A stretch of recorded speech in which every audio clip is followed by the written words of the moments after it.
Me up. Now that is what we call an amazing comeback, an amazing victory. How we doing, everybody? It's Wardy here. We're back at it with our latest New York Metropolitan post-game show, and I'm amped up to get into this walk-off heroic victory thanks to Jeff McHits. What did we get? More polar bear, fantastic offensive performance. Juan Soto, the one and only. We got a lot to talk about on that front, everybody. The pitching, Griffin Canning wasn't the best, but he wasn't the worst either. We're going to talk about the pros and the cons.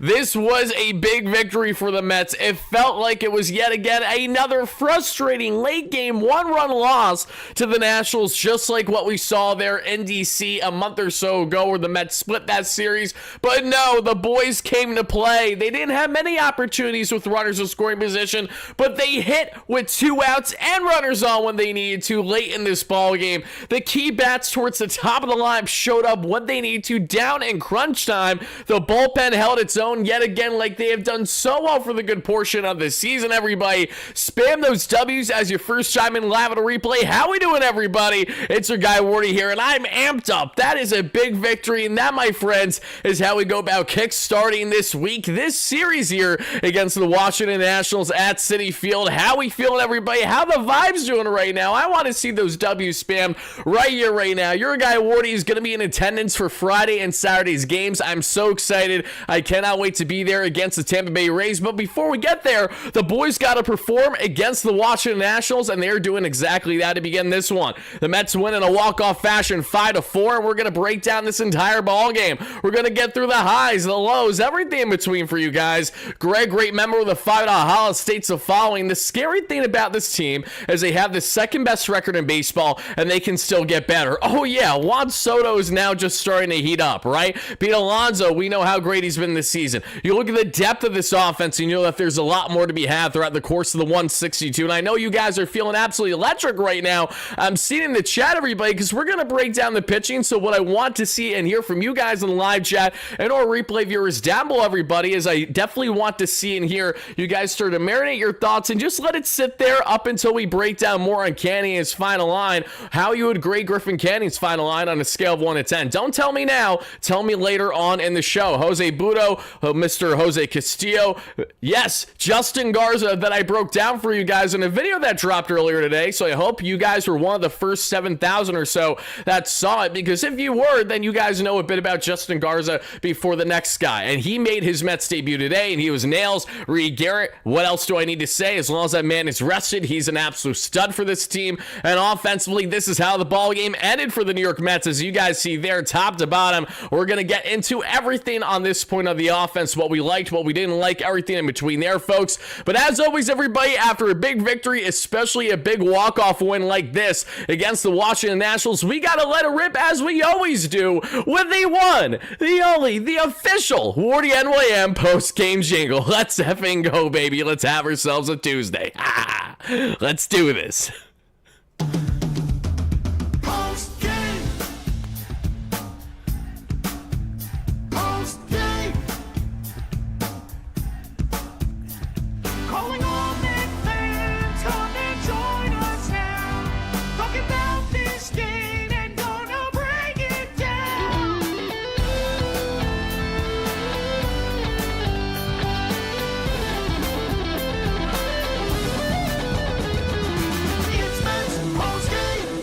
Shout out to my guys Greg and Jordan, as always, with the official WardyNYM post-game jingle. I know my guy Jordan was at today's game. I know Giraffe Neck Mark was there. I know Jolly was there. A lot of the Mets people in the content space I'm good buddies with were all there, and you love to see that, everybody. The same way we love to see how all you guys, if you haven't already, are getting involved with our amazing sponsor here at, yes, you guessed it, folks, that being in SeatGeek. If you guys have not checked out SeatGeek already, let me enlighten you here just real quick for a hot second. Carlos, thank you so much for the 2 I appreciate that. Stearns keeps cooking with these BP pickups. Oh, absolutely. And that's why I was excited, and that's why I broke down each and every one of you. Expect Garza to impact this Mets team right away. At least one of him and Merriweather. But as we break down now, real quick, everybody, we got to do the ad read. Appreciate you guys listening here. Helps a lot. Because of you guys utilizing our promo code WARDY10, SeatGeek is a season-long sponsor here for the channel. Thanks to each and every one of you. So, guys, listen up. With SeatGeek, there are over 70,000 active events to choose from, making them the #1 rated ticketing app in the game today for a reason. And in case you guys don't know SeatGeek, what I love so much about them and why I've been utilizing them well before they became a channel-wide sponsor here is what you guys see beside me. It's their grading scale. And their app, it's so easy to utilize. Download the app, simple, easy, bing, bang, boom. And they have a grading scale 1 to 10, red to green. If it's in the red and more than the 1 through 5 range for your tickets, they're not a good bang for your buck, and you're probably spending more than you otherwise should, and you should seek tickets elsewhere there in the SeatGeek app. If you see tickets more in the 7 through 10 range in the green, then they are a great bang for your buck, and you should seek them there in the app, everybody. So whether it's METS tickets, concert show tickets, comedy show tickets, you name it, SeatGeek has you covered. So if you haven't already, please make sure to check out our great friends at SeatGeek and utilize our promo code WardyNYM. It's hyperlinked down below there in the description. That way you too get 10% off your next ticket purchase. And shout out to our amazing friends here at SeatGeek for being a great sponsor here on the platform. But I apologize, folks, that for the quick intro. I did not mean for that to happen. That is a very typical Wardy stream here when we have the jump scare when I go back to the main slide. That's how you know it's going to be a good one today, folks. So let's get the quick roll call going to everyone chiming in live and a replay, guys. Let me know your biggest takeaways down below in the comments from tonight's walk-off 5-4 victory, everybody. But let's get the roll call going. Let's get the hype going with everyone chiming in, and let's break down this ball game, shall we? We got Steve Lawn. How we doing? Great member in here. We got Alvin. How we doing? Let me get some water real quick because I'm speed writing this thing. Kevin, how we doing? Great member. We got Leo, great member. Steve, great member. Trenton, great member. Juliet, great member. Scott Sandler, how we doing? Zaner, great member. Eric Roper, with all the Michael K jokes. Alvin, how we doing? Rebecca, great member. JTB, great member. Eric Douglas with the just under $3 holla. Mets gonna be 30 games over by Wardy Day. Oh, I hope so. And we're gonna talk about Wardy Day later in the show. Thank you so much for bringing that up, Eric Douglas. I hope to see you there, my man. Wardy Day, August 1st. We're actually gonna be hitting City Field together, Mets fans. Check it out. Tickets available down below the description at Wardy Day there. You'll see the link right next to it. Tickets right there. Kevin, great member. Bill's Territory, how are you? Great member. Going up the list here. Kevin, how are you? Brandon, Mike O'Brien, Charlene, Camp, Nick from Jersey, Zach Flakerton, how we doing? Rose, James going up the list here. We got plenty more in the chat. Oh my goodness, right around 500. Donna, AJ Vasquez, how are you? Great member. Blaze, how we doing? James, how we doing? Shreks, how we doing? Going up the list here. We got Truman, how we doing? Dave, how we doing? Dave Kaplitz, how we doing, my friend?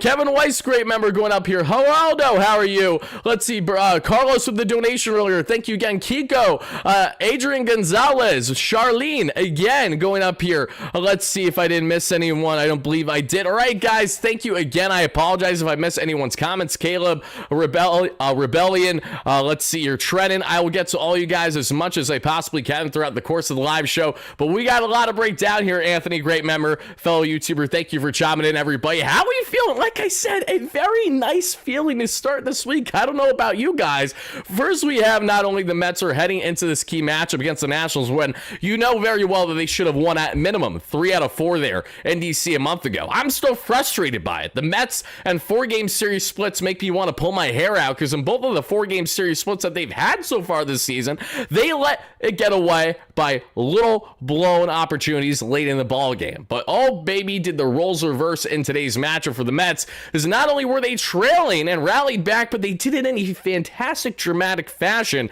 that a couple years ago would have had yourself saying, oh, LOL Mets, there it goes again. But this time it's the Washington Nationals who now dropped to 6 games below 500, while the New York Mets are now 19 games above 500. Damn, does that feel good to say. Oh my God, I've never covered the Mets 19 games. No, that's a lie. I have. I covered the Mets 19 games above 500 back in 2022, but it feels like a million years ago because the way that they're playing right now is just, again, some of the best baseball we're seeing when they still have so much more work to do. That's the best aspect of this all. Kevin Kane with the $2 haul. Thank you so much for that, Kevin. Kevin states the following: Braves lose, Phillies lose, Walgreens walked off. Oh my God, the Phillies suck. They've lost, what, 10 of their last 12 or 13? The Braves have been batting practice. They've been horrendous. I mean, oh my God, my goodness. goodness gracious, cue the Simpsons gif. Oh my goodness gracious, stop, he's already dead. You know, when the kid's getting beat up. And don't get me wrong, there's still a lot more baseball to be had. Nolan, how are we doing? Great member, happy to have you in the chat as always. All you guys, again, thank you kindly for the donations, the like, the subscriptions. Help us get a 300 plus likes by the end of the live show, everybody. To our replay viewers, help us get a north of 500. That would really mean a lot. And to all of our members and reoccurring subscribers, again, thank you so much for the endless support. We're really happy to have you here. We will be giving away a Mets jersey to one lucky subscriber once we hit our subscriber goal of 34,000 on the platform, and we are just under 600 subs away. So help us get there, everybody. We've already given away 3 jerseys this season, 2 Juan Soto jerseys, 1 WardyNYM jersey, and 1 Juan Soto shirt jersey to all you lucky subscribers. Vinny with a $2 holla. Braves, Phils, lost, Mets win. Great day. It's always a great day when you see that be the result. And as you guys can see, final thing I will share, then we'll break down this ball game as things currently stand for those that care about standings this early into the season. Mets obviously top of the board there in the NL East, whereas the Chicago Cubs are there top of the board there in the Central. And I hate seeing these damn rankings having the Cubs up on the Mets. I'm sorry, did they not watch the first series between the Cubs and the Mets this year where the Mets handled them comfortably fine at Citi Field? I mean, I guess they didn't. Regardless, we have the LA Dodgers there as a team out west, even though the Mets have, you know, the season series on, but I digress. I realize that obviously it only impacts things so much, but it's great to see that the Mets have, again, the up on the Dodgers and the Cubs as of now. Those are the top 3 teams out of the National League. The Giants there in the wild card spot number 1 at 38 and 28 and a half game up. The San Diego Padres are 37-28, right around even. Same thing with the Philadelphia Phillies. They're right around even there and being in the 3rd wild card spot at 38-29. The Cardinals, the Brewers, the Reds, and the Arizona Diamondbacks all trail outside of a playoff spot currently, folks. So now let's hop back into this one and let's break down this ball game, shall we? As you first see beside me there, this is from MLB Network, I believe, courtesy of them. I could be wrong. I believe that's where I got it from there. Of some nice Alonso highlights from the past week or so, because he just tore the cover off the baseball. Pete Alonso had like north of 6 home runs the past week to 10 games. I mean, the guy was just an absolute menace. Juan Soto's game more locked in than we've seen at any point this season. Francisco Lindor, even when he isn't necessarily the guy to lean on every single game, he just gets things done. And you know when Lindor gets on with a leadoff hit, double, triple, or obvious, the big one, the home run, where the Mets are 27-0. The last 27 games where Mr. Smile himself hits a bomb, you're feeling good. But in any game where Lindor leads off the ball game and gets on base, I'm feeling damn confident that the Mets are going to win that game. And thankfully for the Mets and what we saw there and Mr. Francisco Lindor, that became a reality. SR, great member, happy to have you in here. Let's see, going to the David Wright game. Awesome. I don't know if I'll be there, Dave, because I might be out of town, unfortunately. But if I'm in town, I will certainly try to make that happen. I know a lot of Mets fans are going to be at the David Wright game, rightfully so. It's going to be absolutely electric. And whether I'm there in person or covering it there back at home, wherever I'm residing at the time, I look forward to interacting with all you Mets fans on what's going to be an emotional day, but an electric day nonetheless. But now let's get on to breaking down this ball game, everybody. So as we saw, towing the rubber for the Amazons tonight was none other than Griffin Canning, and towing the rubber here for the Washington Nationals was the southpaw, who I'm also quite a fan of. I just despise him because he's a National now. And Mackenzie Gore, I liked him a lot in the early goings of him being a young prospect for the Padres. I thought he was going to be the future of the Padres rotation, and then bam, him, James Wood, who looks like a certain MVP candidate, not this season, then the years going forward. Multi-MVP candidate, mind you. CJ Abrams, a stud at short there. And Robert Hassel is finally starting to break out at the major league level. All those pieces being dealt for Juan Soto, and for now them to battle it out there in the National League East for the next number of years. That's going to be a treat to watch. Jaden with the $5 donation. Thank you, Jaden. Jaden states the following: if Hefner can make Canning good, it's not out of the realm of possibilities that Montas becomes amazing. Our star is going to be stacked. Yeah, a lot of Mets fans are writing off Frankie Montas because of his underwhelming rehab numbers. Guys, like, what are we doing here? Like, you're the same fans that thought that Griffin Canning would never become anything beyond a 7-starter for the Mets this season, where I understand Canning's ERA over his past 5 starts or so is like just under 5, but there's context there. He gave up like a run or two very early on or so in a shorted outing. He didn't look great against the White Sox as well. So again, he isn't going to be great every single start out there, but I think some of the numbers out there as of late are a little misleading. But you had Canning towing the rubber here nonetheless against Mr. Mackenzie Gore. And how this ball game began, and Hines, how we doing? Great member of the month. We need to bring this mojo into Atlanta next week. Yes, we do. Can't wait for that series. Mets have Atlanta and the Phillies in like north of a 2-week stretch. All right, guys, I'll answer these donations and I'll break down this ball game. Any other donations I get, and thank you so much in advance, Mets, I'll answer after I break down the ball game because we got to get to it. And I got to answer your comments, questions, and concerns as always. AJ with the $5 holla. Gore got the DeGrom outcome. If you know, you know. Oh, absolutely. You pitch a strong game and you don't get anything to show for it. Sergeant with the $2 holla. LFGM knew we would come back. My name is Jeff. Love the joke there. Thank you so much for the donation, Sergeant. My name is Jeff. If you guys don't know, the Jump Street vibes there were electric. And can't believe that movie came out over a decade ago now. My God, I'm old. All right, guys, let's break down this ball game, shall we? Because in the first, we saw CJ Abrams. Cap, thank you for the $5 donation. Love you, great member. Abrams rip his 13th double of the season right away, and that put a runner in scoring position without a problem for what we saw in the Nationals. And right away, after James Wood ground out, moving CJ Abrams there from second to third, we would see Nathaniel Lowe drive him in the best way he knew how, and that was by ripping his 9th home run of the season. Lowe there gained the first base treatment being dealt from the Texas Rangers this past offseason, rips his 9th home run of the year there off of Mr. Griffin Canning, and that makes it a quick 2-0 lead for the Washington Nationals. Unfortunately, it was a slider that just got way too much play, a little up and in there to Mr. Lowe, who pulled that bad boy, and he ripped that 415 feet there to the right side to make it 2-0 Nationals. And after that 2-0 lead, we would thankfully see a Bell ground out and Luis Garcia strikeout, but not before the Nats were then up by 2. From there, everybody, you see Lindor get the party started with a leadoff hit, and that alone is why I felt confident in the Mets rallying back and winning this ball game. There's just something about the plate setter and Lindor being locked in the way that he has been so well so far this season, and having the production that not only he's had, but ultimately the winning ways that's transferred naturally to this Mets team. Edward, thank you so much for the donation. I will address that after I'm done breaking down the ball game here. So Lindor with the single that gets a runner on right away there. He pokes at one opposite field, batting from the right side today against the southpaw and Gore. Then a fly out from Marte later, and a called strike 3 on Juan Soto later. Soto just did not take the bat off the shoulders after the final couple pitches you saw.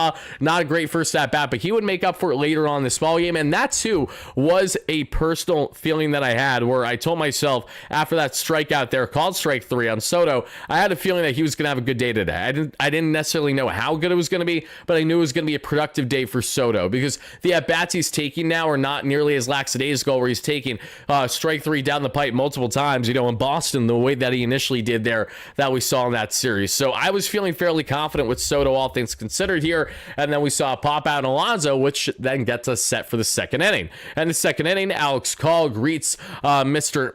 Griffin Canning rudely with a single. Hassel strikes out swinging, thankfully. Heber Ruiz there flies out. Jose Tena gets on with a single. And then we see CJ Abrams rip his 14th double of the season and his second already of the ball game in just 2 innings. Abrams makes it a 3-0 Washington Nationals lead early right away. And I say early for a reason. Did Chris Kreider really just get traded to the Ducks? Who just said that in the chat? You guys really got to throw me off right now. Are you suggesting that, or is that a fact? Those are two different things, everybody. Hold on. No way he just got dealt.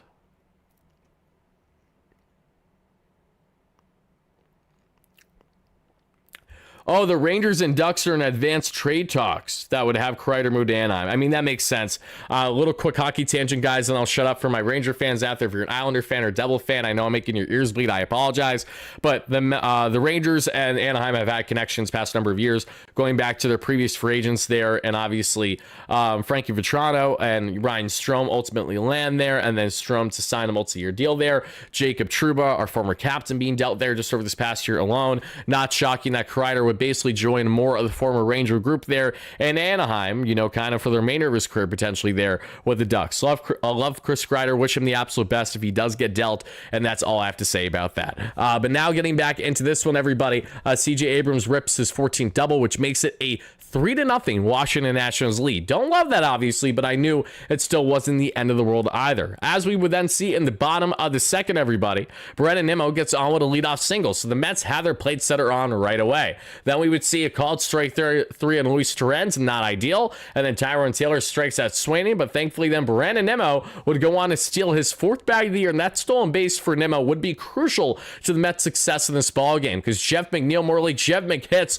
2 at McHits, 2 at McRBIs, everybody, we see for McNeil, makes it a 3-1 ball game by ripping a single there that we saw up the middle there to Hassel, and right away Mauricio strikes out swinging there not long after, but not before the Mets have themselves now just a 2-run deficit against the Nationals, thanks to Jeff McNeil's quality at bat there that he had in the lefty-lefty matchup. I love the lefty-lefty matchups as well, between Nimmo against score, McNeil against score, Soto against score. Obviously, it isn't happening with Lindor against score because Lindor's going to bat from the right side as a switch hitter, but still, you guys get my point. This was a really good at-bat from McNeil. 5-pitch at-bat that he just absolutely ripped on a slider that did not miss away from, because the slider got way too much played. You know, it was up top of the zone there, middle, not a problem. So then, folks, we get to the top of the third. On the top of the third, James Wood gets on with a leadoff single. After the leadoff single, nothing else transpires. Lowe's down on strikes. Bell's out on line out on Garcia. Flies out, folks. That does it for the top of the inning. In the bottom of the third, a Lindor ground out and a Marte strikeout sets up Juan Soto with no runners on. So you know what happens when Juan Soto gets no runners on? He takes advantage. Juan Soto rips an absolute no-doubter, his 12th home run of the season, this time Abo Taco, and that cuts the deficit to just 1 here against the Washington Nationals. A major shout-out to Juan Soto, everybody, and that is why, outside of Jeff McHits himself, Juan Soto, folks, is Wardy's player of the game, our key offensive standout. Juan Soto, 2 for 4 on the day total. We saw with the home run, as well as the clutch hit that he had later on in this ball game. Between Soto and Alonso, they just made things happen. And Soto not only had this, but that huge double later on in this ball game, folks. A 248 average and an 840 OPS on the season, but has really been red hot over the past week to 10 games now. Soto getting more locked in, more in a groove, and now starting to produce big time against his former club that he helped lead to a World Series berth there as a teenager and ultimate victory. Mets fans, I would love to hear how you guys are feeling about the one and only Juan Soto and how well he has been producing at the plate as of late, guys.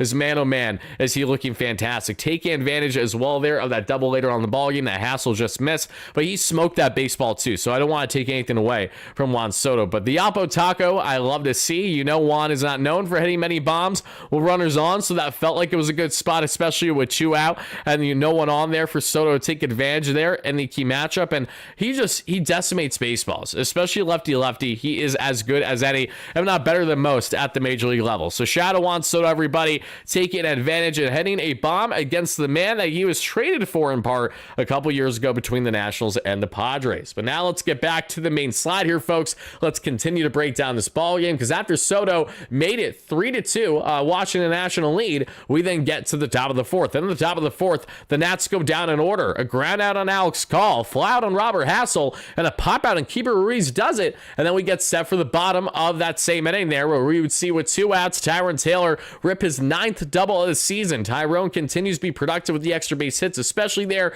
with 2 outs.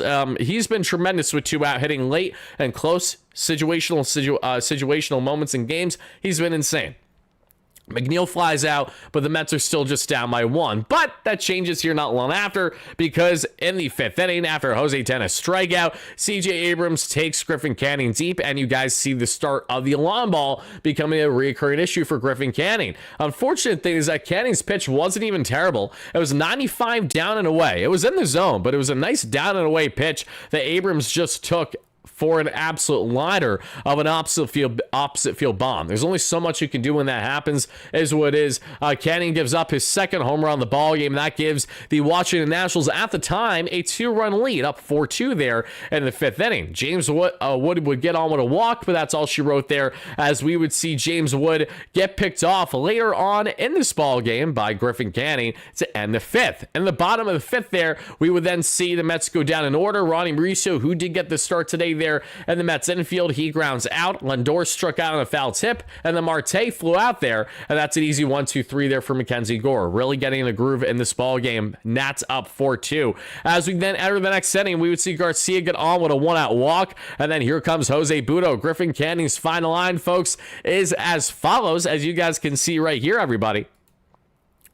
Canning goes 5.1 innings of 7 hit, 4 earned run, 2 walk, 4 strikeout ball. I don't really have much highlights to show for Canning today, so that's why I'm not really making an individual slide for him. We're just going to utilize the pitching numbers that you guys can see beside me, but to expand a little bit more as to what the Mets were getting arsenal-wise from Canning today. He was heavy forcing fastball. I think that was part of the problem, right? You think that 2nd home run especially, it was just, again, even though it wasn't a terribly placed pitch, we know Kenny doesn't have a good fastball, right? Tyler McGill has a better ceiling of a fastball between the two, and that's why some do like McGill still more than Canning when evaluating who's going to be boxed out of this rotation. I like Canning plenty, but I see the pros and cons of both sides, and I definitely see a world where Canning could be best utilized as swingman / lawman situation. But for now, he's in the rotation, but he did give up 4 earned runs that we saw, and he utilized that four-seam fastball 53% of the time, topping out 96 and sitting right around 94. The slider at 22% of the arsenal topped out 90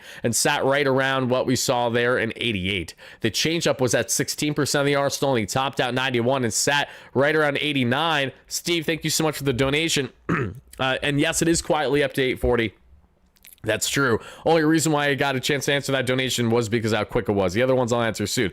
Andrew, I love you too. Thank you so much for chiming in. Knuckle Curve with the 8 percentile, not 8 percentile, but utilized it 8% of the time rather. Topped out 83 and sat right around 81. And the cutter that he threw just once was right around 91.5 miles per hour. So Griffin Canning, everybody, I'm going to go with my Canning grade on this one. This is kind of a tough one. Again, not the worst outing by any stretch, but certainly not the best or the most encouraging either. So because of all the following reasons, I am going to give Griffin Canning just a 5 out of 10 from your guy Wardy today. Certainly could have been better. Was it the worst thing imaginable? No. But again, you give up 4 earned runs, you don't go past 5.1 innings, and you walk a couple guys and don't strike out more than 4. Nothing was overwhelming. You were underwhelming, I should say, more than anything. So that's why I'm going to go with 5 out of 10 from your guy Wardy. You guys can let me know in the live chat and in the comments for our replay viewers, how would you grade Griffin Canning's final line today on a scale of 1 to 10? So now, folks, without further ado, let's hop back into breaking down this ball game and this walk-off 5-4 victory here for the Amazons. Everybody lock in.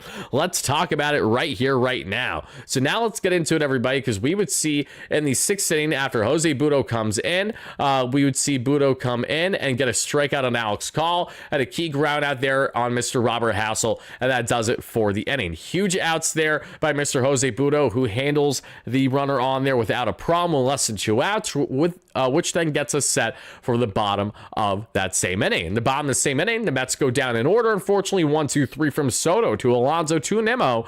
2 of the 3 were ground outs, and the 1 pop out was from Alonso. And the 7th inning, we see Keeper Ruiz fly out, and then here comes Jose Castillo, the towering 6'6" lefty who has yet to allow a run as a lefty reliever since being acquired and picked up from the Arizona Diamondbacks organization. Jose Tena gets on there that we see with a 1-out walk. Then CJ Abrams gets on with a hit by pitch, but thankfully a massive double play there, huge double play ball by the towering southpaw, and Castillo gets it on the lefty-lefty matchup to James Wood, and just like that, everybody, you get Lindor to Alonso, and that just about does it, folks. Tremendous double play, and that gets the Mets through the inning. At the bottom of the 7th, we would see the Mets go down in order, sadly, even after Brett Beatty comes in a pinch hit for Tyrone Taylor to no avail as he flew out there to James Wood, and McNeil lined out there to Wood to end it there in the 7th. In the 8th inning, everybody, we would then see low strikeout swinging. Then we would see pinch hitter Andres Chaparro come in to replace Josh Bell, and he rips his first double of the season because of course he does. Luis Garcia then gets on with a walk, and then Alex Call is thankfully called out on strikes after Justin Garza comes in, folks. And Justin Garza comes into the mess that is two on, less than 2 out, and Garza gets 3 pitches and then a huge strike 3 on roughly 99 miles per hour there on his sinker. Beautifully placed, a little bit up and away. Nice pitch there by Garza, who made his Mets debut today out of the bullpen that we saw. And not only did he look good in that at-bat, but he looked just as good at the next, striking out the rookie and Robert Hassel III. Hassel had a defensive blunder as well as some offensive blunders in this one today. Struck out there on the cutter, 89 miles per hour down out of the zone. Beautifully placed pitch there by Justin Garza, and shout out to Justin Garza again for making his Mets debut today and being an absolute stud in doing so, folks. So as we get to the bottom of the 8th inning, leading up to this walk-off victory for the Amazons, Ronnie Mauricio strikes out, Francisco Lindor strikes out, and Starling Marte gets on there with a walk, and all right, guys, the Mets have a runner on. A double would drive in a 1-run ball game then, with 2 outs, mind you. All with 2 outs. You get the Starling Marte walk when it was an 0-2 count. Cannot tell you guys how impressive that at-bat was from the southpaw. And Ferrer there to Marte. It was how many pitches? 7 pitch at-bat there. And he takes ball 4 there for a splitter out of the zone, down and away, or down and in, I should say. And then Juan Soto, folks, takes advantage, rips his 13th double of the season, folks. Absolutely gorgeous. 107 miles per hour there off the bat from Juan Soto. Lefty-lefty matchup again, tormenting them. A slider 92 up and in is not going to work there at all in the lefty-lefty matchup. And that has this a 4-3 Metropolitan deficit. You're right there. We're all at the edge of our seats, Mets fans. And when we were at that point in the ball game, I, like you guys, I was pretty much exactly this, guys. I was okay. I'm at the edge of my seat. Heart's palpitating a little bit, but not a lot. Remembering it's a regular season game, it's not the end of the world at the end of the day if this doesn't produce the way that I hope it does. I just hope it does. So I'm like, all right, heart's starting to palp a little bit. It's picking up right now. I'm locking in. I'm watching the TV here. Devil, and I'm like, okay, it's a one-run ball game. We just need Pete to step up. Here comes Kyle Finnegan. Kyle Finnegan, who obviously has had some really good battles against the Mets in the past, was initially dropped from the Nationals entering the season, and then late heading into the season, he signed back with them on a minor league deal. Finnegan's always been a rock-solid right-hand reliever for the Nationals, but he's coming in to try to get the save. Righty-righty matchup against Alonso. What happens right away? Bam! There we go. Pete Alonso drives in the game-tying run there with a huge hit there into the left field corner. He was out at second base, but that was absolutely massive. And the polar bear, the clutchness continues there with a runner in scoring position production, I should say, everybody. Not only did Juan Soto produce so well that we saw there with 2 outs and runners on, but so did the polar bear and Pete Alonso. Cannot get over of how well Pete went about this, everybody. And just like that, Pete Alonso ties it and makes it a 4-4 tied ball game, folks, getting us set for the 9th inning. Here comes Edwin Sugar Diaz in the tied ball game in the 9th, and Keeper Ruiz strikes out swinging. A line out on Jose Tena, and then a called strike 3 on CJ Abrams, the same man who had not one but 2 doubles on the day, gets a called strike 3 on a fastball down and in there, 97 gas, and that gets the Mets to the bottom of the 9th, setting the stage for a walk-off heroic fashion to happen, everybody. We will then see the Mets sadly go down in order from Nimmo to Torrens to Beatty. Nothing happens offensively. Another day where the Mets head to extra innings. But can the Mets actually win this ball game in extras and not lose in dramatic fashion the way that they tragically did there and their series split of a 4-game set in DC right around a month ago or so? In the 9th inning, or 10th inning rather, here comes Reed Garrett. Reed Garrett is dealing with CJ Abrams at second base, mind you. The fastest mofo alive to have at second base is who they have. James Wood grounds out. CJ Abrams is at third base with 1 away. All they need is a ground out to get the lead. Nathaniel Lowe strikes out swinging.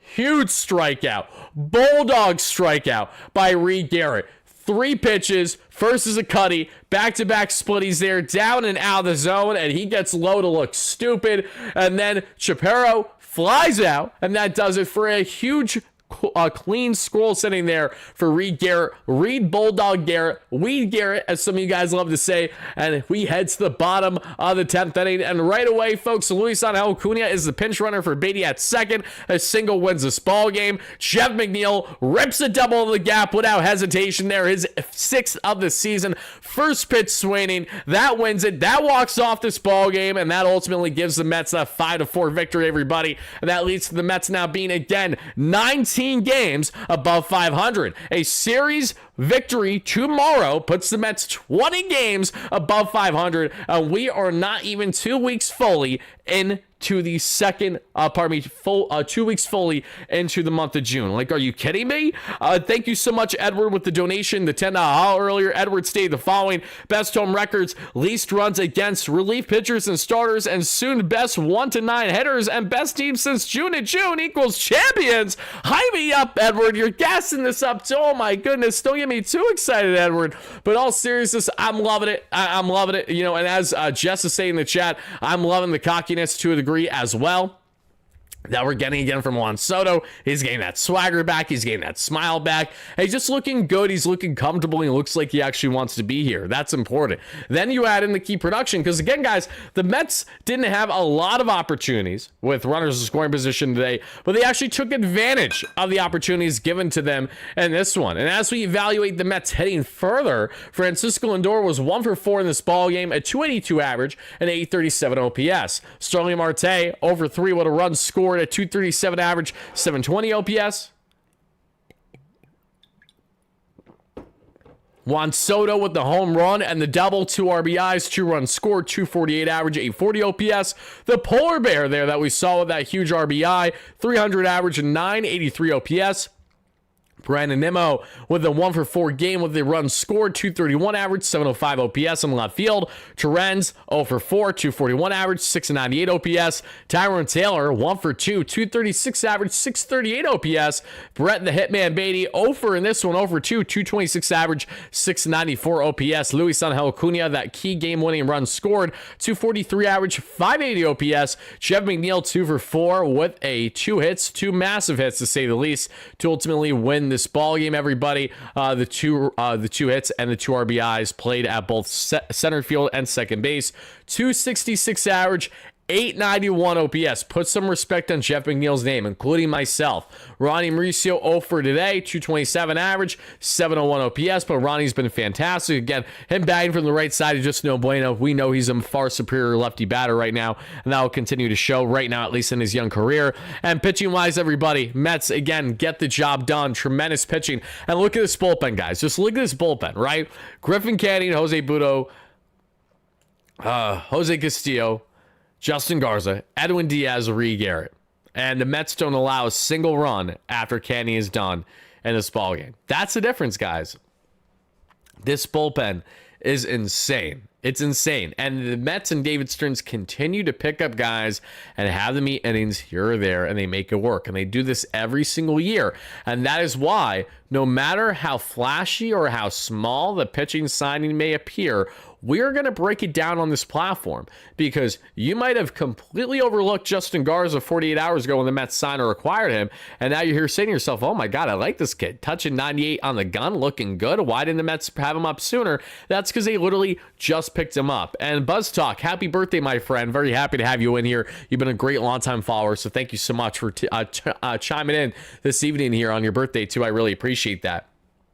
But getting back to the point here, though, folks, is that David Stearns is going to continue to find these gems, these diamonds in the roughs, because the Mets also know how to get the best out of pitching. I think that's an important thing of note.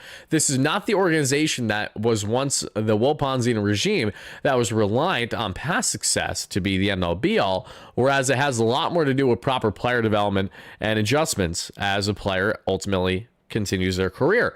And not that the Mets haven't had a pitching production with a lack of analytics. They certainly did in the early to mid 2010s, no doubt about it. But at the same time, that was a different time in the game of baseball. Analytics wasn't as prevalent as it is certainly today.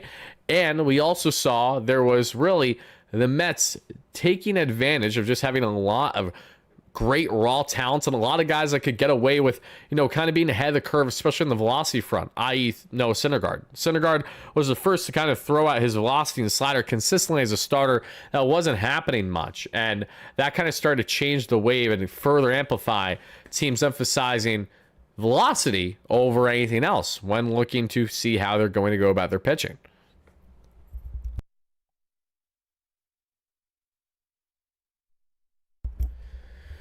Let's see. I trade for Big Acuna. I mean, yeah, if the Atlanta Braves actually have Ronald Acuna Jr. available at the deadline, I will gladly bark up that tree. I think every Mets fan will gladly bark up that tree. But I could also imagine that Alex Anthopoulos will probably be caught somewhere not looking so hot versus ever considering trading Ronald Acuna Jr. to the Mets.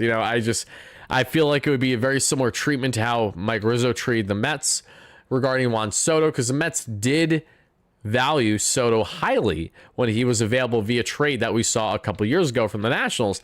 And the Mets did rumorly send in a trade offer that consisted of guys like Francisco Alvarez, Mark Vientos, one of, if not both of, Ronnie Mauricio and Brett Beatty's names were in there. Kevin Parada, when he actually meant something as a prospect, if that was when the Mets just drafted him, maybe. I could be wrong, though. Don't quote me on that. But Mike Rizzo shot that down quickly. He was never going to consider trading him inside the division itself. But now he has great young players on his team to build around, and now he's facing that same Juan Soto and his division on the rival club they didn't want to trade to begin with there that we see in the NL East. So sometimes things just work out in brilliant ways, and thankfully in the case of the Mets, it's working out the best way possible. Eric, love that stat. Soto's last 10 games, already 1,341 OPS. Yeah, that's kind of good. I think that's decent. Do you guys think that's decent? I think that's pretty decent, right? Or the disrespect we got from the power rankings this week, still behind the Cubs. Yeah, I don't get why the Mets are behind the Cubs at all in power rankings, but I also know it's not the end of the world either. They're just silly weekly power rankings. And guys, also speaking of weekly things, I will be live in the Bleacher Report app tomorrow, this Wednesday, 5 p.m. Eastern. So make sure to check me out there in case you guys haven't already. I am there every single week there as a recurring MLB content creator and host, if you will, for MLBY Topics. I'll be chopping it up with random MLB topics tomorrow. So be on the lookout for that segment. Wednesday, Thursday, same time, same place, more than likely around 5 p.m. Eastern. And also be on the lookout there for Friday. I'm not sure if I'll be the exact same time or not, but I should have a segment out there on Friday as well, everybody. So I'm definitely looking forward to all those things. And one final thing, folks, I did want to say before we just really open this up to a true Q&A segment to our live viewers, and then I'll cut things off for people on replay shortly, everybody.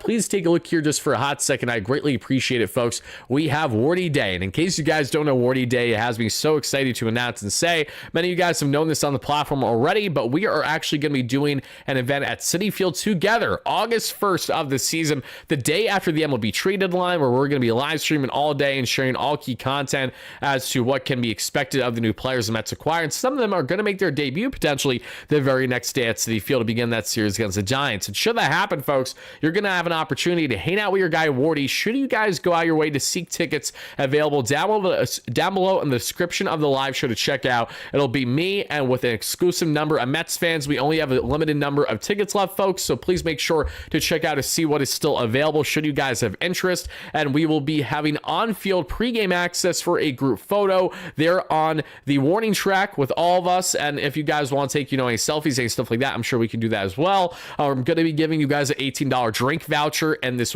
awesome bar area that's right in the left field lounge where we will be sitting, and keyword lounge. This is not a normal setup that you guys are going to get when you're at the ball game itself. This is going to be more comfortable seating, and it's going to be easier seating for your guy Wardy to walk around all these sections of all you Mets fans and hang it out and chop it up with all you guys throughout the course of the ball game. So if you guys want to hang out with your guy Wardy officially at a Mets game, check us out at the official Wardy Day event August 1st at Citi Field. So excited for it. I hope to see many of you Mets fans there. We already have many who have signed up, who have reached out and are excited about it, and I'm just so pumped up that we made something like this a reality, because it will not be the last time by any stretch, as we're going to be doing other events at Citi Field throughout the course of the 162 this season and in the years going forward. But guys, getting back now to the main slide. Now I'm going to just say once more, I can't thank you all enough for the kind words. Eric Douglas, if you can make it, I greatly appreciate that, but no worries at all if you can't, because that's a really, really long hike, and I completely understand if you can't make that happen. But I will say to everybody watching live now, folks, we're going to continue on our segment to get to whatever comments, questions, concerns you guys got for me. To everyone watching on replay, this is where we will cut things off. So thank you guys again so much for watching. Please let us know all your biggest takeaways in the comments down below from tonight's 5-4 walk-off victory, a spectacular walk-off victory there against the Washington Nationals. And just to rehash, folks, if I didn't say it already, the Mets did go a whopping 3-for-4 with runners in scoring position in this ball game and left 4 on base. So that is by all means something I'm happy with. I'll take 3-for-4 over 3-for-15 every single day of the week. I'm having my own Wardy Day Saturday, Steve. You very much so are, and you can't brag about that too long, or else everyone else is going to get a taste too. Mr. Delightful, how we doing? LGM, great memory as always. Thank you so much for chiming in. Goomba, thank you so much, guys. But all right, guys, let's continue now breaking down this ball game. Everyone that watching replay, let me know your biggest takeaways down below in the comments from this 5-4 walk-off victory, and I'll see you all in our next form of content. We will have a video dropping earlier in the day here tomorrow, June 11th, as well as another live show after game 2 of the series. And one final thing, everybody, I will be live tomorrow in the playback app with Draftneck Mark on Draftneck Mark's channel. So on Draftneck Mark's YouTube channel for the first inning or so, as well as in the playback app with him on his account exclusively. Check it out. Head over to playback.tv/DraftneckMark. You guys will see if you head over to his account, we will be collabing for the Mets watch party against the Nationals tomorrow. Hope to see you guys there as well. And again, let's go Mets, baby. Peace out.